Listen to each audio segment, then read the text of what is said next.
Imagine a fierce queen who nearly brought the mighty Roman Empire to its knees. Her name was Boudica, a Celtic warrior queen who rose against Roman rule in ancient Britain. When the Romans arrived, they brought harsh taxes and seized lands, making life difficult for the local tribes.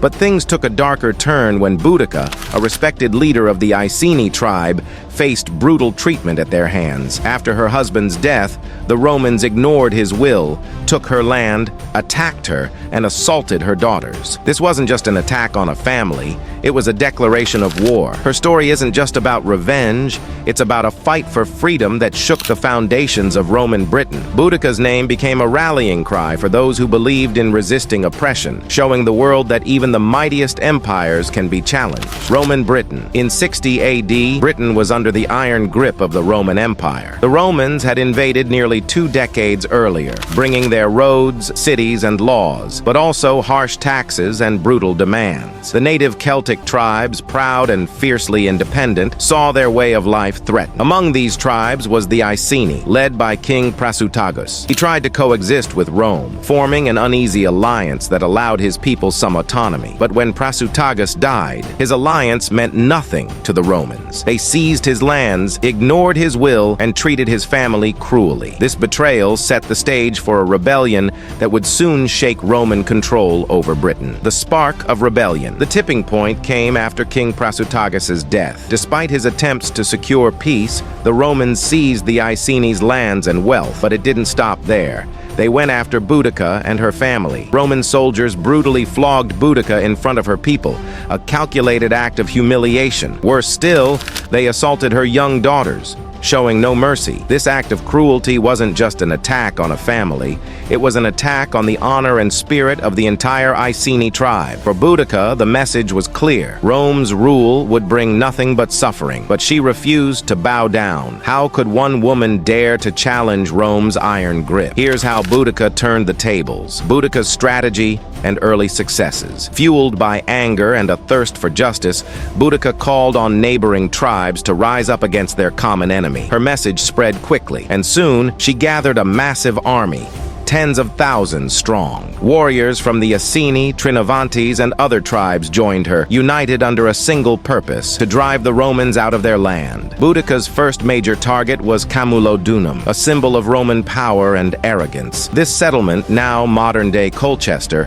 housed Roman veterans and a grand temple dedicated to Emperor Claudius. Boudica's forces attacked with ferocity, overwhelming the city's defenders. They left the town in ruins, burning it to the ground. The destruction was swift and total, sending shockwaves through Roman Britain. Next, Boudica turned her sights on Londinium, modern London, and Verulamium, modern St. Albans. The Romans, unprepared for the sheer size and determination of her army, abandoned these settlements. Boudica's forces burned Londinium to ashes, leaving no trace of Roman authority standing. Her attacks spread chaos and fear across the province, and for a moment, it seemed like Rome might lose its grip on Britain. Roman retaliation. As Boudica's revolt spread, Rome could no longer ignore the threat. Governor Suetonius Paulinus, a seasoned military leader, gathered his forces to confront her. He chose his battleground carefully: Watling Street, a narrow pass that would neutralize Boudica's numerical advantage. The Battle of Watling Street became a defining moment. Boudica's army, tens of thousands strong, vastly outnumbered the Roman troops. But Suetonius's soldiers were disciplined and battle-hardened. They formed a tight formation,